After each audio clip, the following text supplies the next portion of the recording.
जय हिंद, वंदे मातरम। प्यारे साथियों, आज इतिहास का एक नया कड़ी जुड़ने जा रहा है आपको।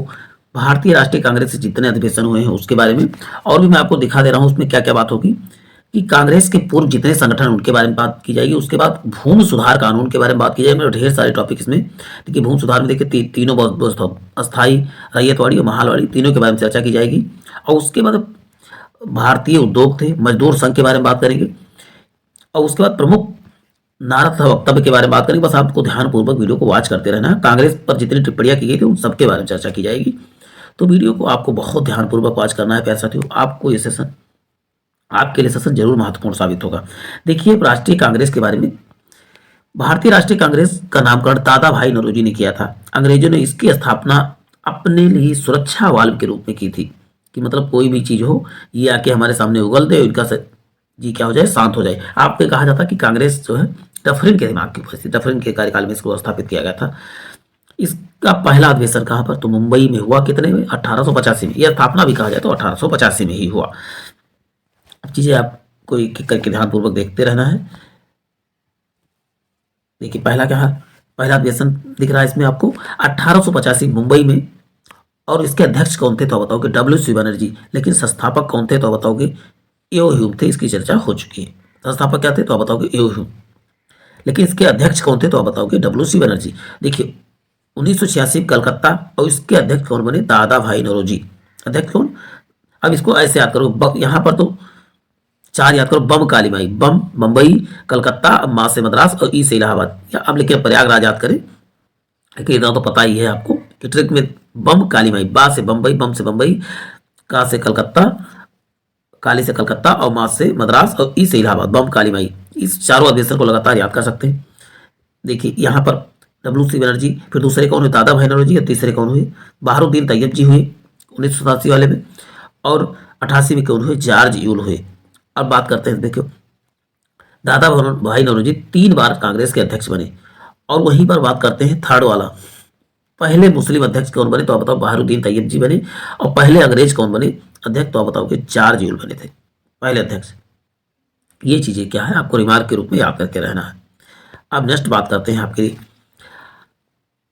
1979 में बंबई में फिर से हुआ। इसके अध्यक्ष कौन हुए, पैटरबर्न हुए। ये भी दूसरे अंग्रेज हुए। और ये 2 बार अध्यक्ष बने रहे, पैटरबर्न। और वहीं पर बात करते हैं नेक्स्ट 1896 में कलकत्ता में। और इसके अध्यक्ष कौन हुए तो बताओ, सैनी जी हुए। और इसी समय क्या हुआ, वंदे मातरम को गाया गया। कलकत्ता अधिवेशन में 1996 में पहली बार जो है वंदे मातरम को गाया गया था। नेक्स्ट 1905 में बनारस में गोखले जी हुए, गोखले जी हुए। और उस समय स्वदेशी आंदोलन का जो है समर्थन मिला, प्रस्ताव को जो है समर्थन दिया गया। अब नेक्स्ट है, देखिए 1906 में कलकत्ता में। और उसी समय यहाँ के अध्यक्ष कौन बने, दादा भाई नौरोजी बने। और स्वराज प्रस्ताव को जो है यहाँ पर स्वीकार किया गया, स्वराज का प्रस्ताव स्वीकार किया गया। नेक्स्ट है 1907 में सूरत में रास बिहारी बोस क्या बने तो इसके अध्यक्ष बने। और इसी में जो है क्या हुआ, नरम दल और गरम दल का क्या हो गया, विभाजन हो गया। नरम दल गरम दल का विभाजन हो गया। अब बात करते हैं 1916 के बाद जो है 1917 में, नहीं 1911 में बात करते हैं। 1911 में कलकत्ता में बिशन नारायण, बिशन नारायण जो है इसके क्या बने तो आप क्या बताओगे, अध्यक्ष बने। जनगण मन पहली बार कब गाया गया तो 1911 में। बिशन नारायण धर इनका नाम था। इन्हीं के अध्यक्ष में पहली बार जनगण मन गाया गया। देखिए, अभी बात हुई कि ये इनका विभाजन सूरत में हो गया था। लेकिन अब देखिए 16 में क्या हुआ, लखनऊ अधिवेशन में मजूमदार की अध्यक्षता में क्या होगी, गरम दल तथा नरम दल और मुस्लिम लीग तीनों मिल भी गए थे। तो कितने, आप देखिए 9 साल बाद इनकी जाके इनकी मुलाकात भी, यानी कि ये संयुक्त हो गई। अब नेक्स्ट बात करते हैं 1916 में कलकत्ता में एनी बेसेंट पहली महिला अध्यक्ष बनी। और उसके 8 साल बाद ही देखिए, अभी बात करेंगे नेक्स्ट, देखिए 1918 में बंबई में हसन इमाम की अध्यक्षता में कांग्रेस का द्वितीय विभाजन हुआ। कांग्रेस का द्वितीय विभाजन कब हुआ तो बताओ, 1918 में मुंबई की अध्यक्षता में कांग्रेस का द्वितीय विभाजन कब हुआ तो बताओगे 1918 के मुंबई अधिवेशन में। अब बातें 20 के अधिवेशन में बात करते हैं, नागपुर में हुआ था। और इसके अध्यक्ष कौन थे, राघवाचारी थे। और कांग्रेस का संविधान जो है पारित कब हुआ तो आप बताओगे, कांग्रेस का संविधान जो है नागपुर अधिवेशन में पारित हुआ 1922 में। गया सियार दास और स्वराज पार्टी के क्या हुए, इसके स्वराज पार्टी की इसमें क्या होगी, स्थापना हुई इसी में। आप नेक्स्ट बात करते हैं, देखिए 23 के बाद हम 24 की बात करें, बिलग्राम। इसी में महात्मा गांधी जो है क्या बने थे, आप क्या बताओगे? महात्मा गांधी जो है अध्यक्ष बने थे, पहली बार अध्यक्ष बने थे, तो बताओगे 1924 में ही, और उसके बाद दोबारा कभी भी अध्यक्ष नहीं बने। यही बात मैंने कहा था, 8 साल बाद फिर सरोजिनी नायडू पहली भारतीय महिला बनी अध्यक्ष, पहली भारतीय। देखिए इसका ये भी याद करना, 1923 में जो है दिल्ली अबुल कलाम आजाद सबसे युवा जो है अध्यक्ष बने, सबसे युवा कांग्रेस के अध्यक्ष अबुल कलाम आजाद ही बने, अब्दुल नहीं अबुल कलाम याद करके रखना है। अब 1926 में गुवाहाटी में श्रीनिवास अध्यक्ष बने, और खादी वस्त्र को जो है इसके जितने भी पदाधिकारी उनको अनिवार्य कर दिया गया। 1929 में लाहौर में नेहरू ने पूर्ण स्वराज की घोषणा किया था, रावी नदी किनारे पूर्ण स्वराज की घोषणा किसने, गांधी जी नेहरू जी ने किया था। 1931 में कराची अधिवेशन में कौन बने, सरदार वल्लभ भाई पटेल बने इसके अध्यक्ष। 1937 के फैजपुर में कौन बने, तो बताओ नेहरू जी ही बने। और ये भी फैजपुर क्या पहली बार गांव में हुआ, और सभी लगभग क्या होता शहरी एरिया भी हुआ। और ये क्वेश्चन आया भी हुआ, कौन सा अधिवेशन गांव में हुआ, तो बताओगे फैजपुर जो है गांव में हुआ था, और इसकी अध्यक्षता नेहरू जी ने की थी। 1938 में गुजरात के हरिपुर में सुभाष चंद्र बोस इसके अध्यक्ष बने, राष्ट्रीय योजना समिति बनाई गई इसी में। 1939 में भी चुने कौन गए थे, तो बताओगे ये सुभाष चंद्र बोस, लेकिन बाद में जो है राजेंद्र प्रसाद को बना दिया गया, इन्होंने त्याग पत्र दे दिया, बने कौन, तो बताओगे राजेंद्र प्रसाद। और चुनाव किसके पटाभी सीतारमैया के बीच हुआ था, लेकिन बाद में राजेंद्र प्रसाद ही बने। 1940 में रामगढ़ में हुआ, अबुल कलाम आजाद इसके अध्यक्ष बने, सबसे लंबा कार्यकाल 1946 तक इसका रहा, अबुल कलाम आजाद का ही रहा। 1946 में मेरठ में जेबी कृपलानी बने, और ये आजादी तक रहे। अब बात करते देखिए स्वतंत्रता के बाद 1969 में कांग्रेस में विभाजन हो गया। नेक्स्ट बात करते हैं, और कामराज के नेतृत्व में ओल्ड तथा इंदिरा गांधी के नेतृत्व में कांग्रेस चुनाव में आर की जीत हो गई, और कांग्रेस ओ क्या हो गया, अस्तित्वहीन हो गया। समझ रहे बात इसको? देखिए ओ जो है ओल्ड यानी पुराने लोग थे जो कांग्रेस ओ में चले गए, और आर जो थे वो इंदिरा गांधी के खेमे में चले आए, और वो धीरे धीरे खत्म हो गया। अब बात करते हैं कांग्रेस की स्थापना पूर्व जो है बने संगठन कौन से, लैंड होल्डर्स सोसाइटी, ये पूछा गया 1838 में, और कहाँ पर बना था, कलकत्ता में। इसके अध्यक्ष कौन बने थे, द्वारकनाथ बने थे। वही बंगाल ब्रिटिश इंडिया सोसाइटी 1843 में बना था, कलकत्ता में बना था। जॉर्ज थॉमसन इसके क्या बने थे, अध्यक्ष बने थे।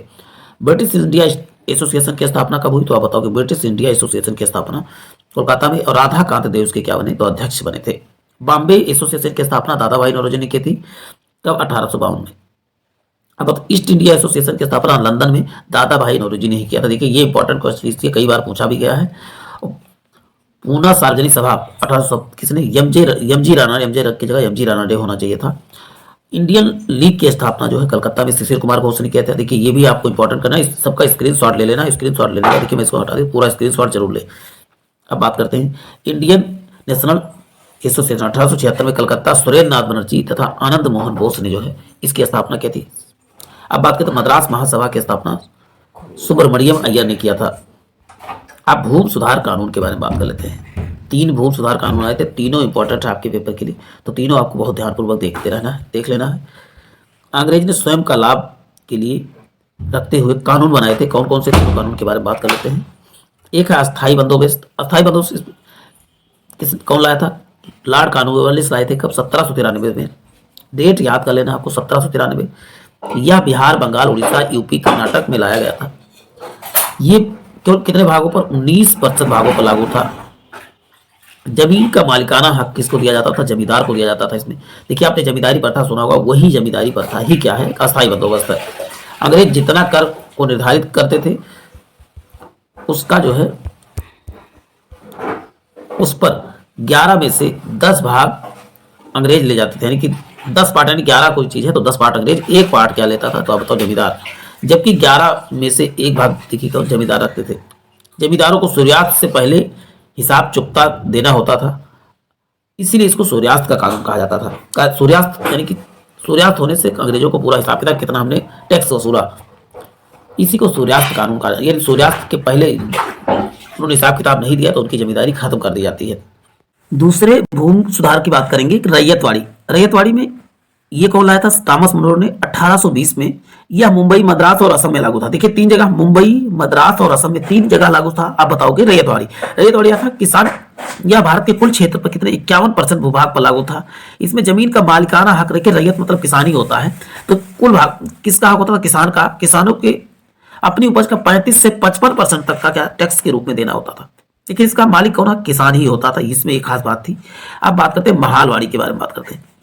ये विलियम बैटिक 1833 में लाया था। यह पंजाब, यूपी, मध्य प्रदेश में लागू था। पंजाब, देखिए पंजाब, यूपी तथा मध्य प्रदेश में मुख्यतः लागू था। इसमें देखिए कि जमीन का मालिकाना हक गांव होता था। गांव का मुखिया कुल उपज, देखिए गांव के मुखिया का होता 60% टैक्स जो होता है देना होता था। कितना जबरदस्त। 30% भूमि पर कौन सा लागू था? महालवाड़ी था। 51% पर क्या था? रैयतवाड़ी। और 19% क्षेत्र पर अस्थायी बंदोबस्त। देखिए 100% आपको क्लियर हो गया होगा चीजें। अब बीमार के बारे में बात कर लेते हैं। इसमें से सबसे कठोर कानून अस्थायी बंदोबस्त था, जो सर्वाधिक क्षेत्रों पर रैयत, जबकि 27 सर्वाधिक क्षेत्रों पर सैयदवाड़ी व्यवस्था लागू थी। जबकि टैक्स की सर्वाधिक मात्रा महालवाड़ी में, देखिए सबसे अधिक किस में रहता? 60% महालवाड़ी में टैक्स लगते थे। कितना अधिक। अंग्रेजों ने बंगाल के क्षेत्र में इजारीदारी व्यवस्था लागू किया था, जिसमें अधिक बोली लगाने वाले को जमींदारी दी जाती थी। इजारीदारी व्यवस्था कहां पर? आप बताओगे बंगाल के क्षेत्र में। अब भारतीय उद्योगों के बारे में बात कर लेते हैं। अंग्रेजी शासन के दौरान भारतीय उद्योग का विकास नहीं हो रहा था, क्योंकि अंग्रेज ने भारत की पूंजी नहीं लगाई। भारत में उद्योग का विकास क्यों? क्योंकि भारत में क्या नहीं लगा रहे थे? पूंजी नहीं। ये पर यहाँ से रॉ मटेरियल ले जाते थे और इंग्लैंड में जाके जो है फिनिश गुड बना के लेके आते थे।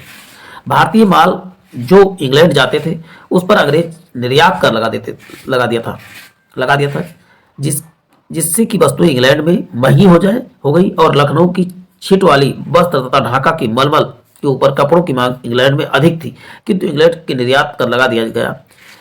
इससे जब महंगा होगा तो लोगों ने खरीदना कम कर दिया।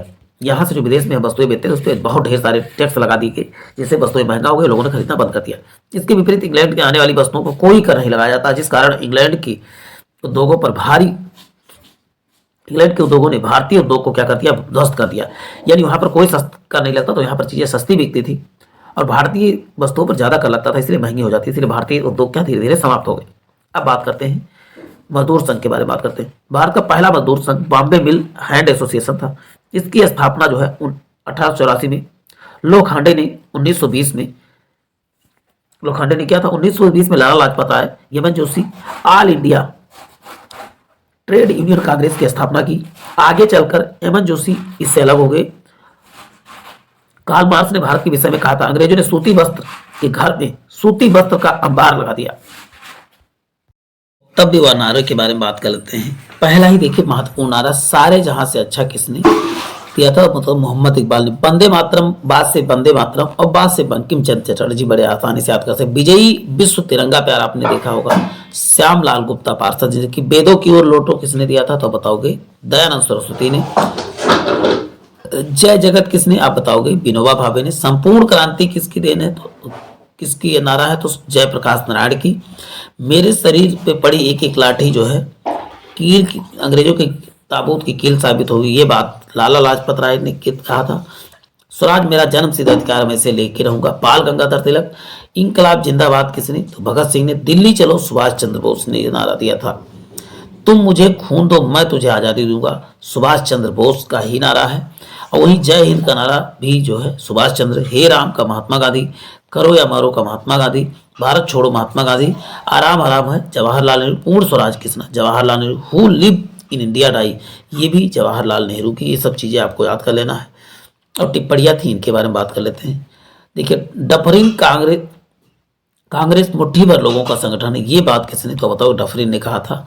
और वही करजन ने, कांग्रेस अपने पतन की ओर लड़खड़ा रही है, मेरी इच्छा है कि उसके पतन में मदद करूं। और इसको देशद्रोही संगठन भी करजन ने ही कहा था। अब बंकिम चंद्र चटर्जी ने जो है, कांग्रेस के लोग पद के भूखे हैं, ये बात बंकिम चंद्र चटर्जी ने कहा था। बाल गंगाधर तिलक, कांग्रेस भिक्षा मांगने वाले संगठन है, ये बरसाती मेढक की तरह टर टर चिल्लाते से स्वतंत्रता नहीं मिलती, ये बात बाल गंगाधर तिलक ने कहा था। लाला लाजपत राय, कांग्रेस शिक्षित लोगों का एक मेला है। शिक्षित लोग मेला किसने? लाला लाजपत राय ने। अश्वनी ने कहा, क्या कहा था? कांग्रेस अधिवेशन 3 दिन का तमाशा है। विपिन चंद्रपाल ने, कांग्रेस के लोग केवल याचना और विनती करते हैं। फिरोज शाह मेहता ने कहा, कांग्रेस की आवाज पूरी जनता की आवाज नहीं है। तो महात्मा गांधी ने कहा था, मैं एक मुट्ठी भर बालू से कांग्रेस से भी बड़ा संगठन बना सकता हूं। और एक बात और कहा था, स्वतंत्रता के बाद कांग्रेस पार्टी समाप्त कर देनी चाहिए, लेकिन हालांकि समाप्त नहीं हुआ, आज भी आप देख रहे जिंदा है। तो प्यारे साथियों, आज के लिए इतना ही, फिर मिलते हैं नए सेशन में। जय हिंद, जय भारत।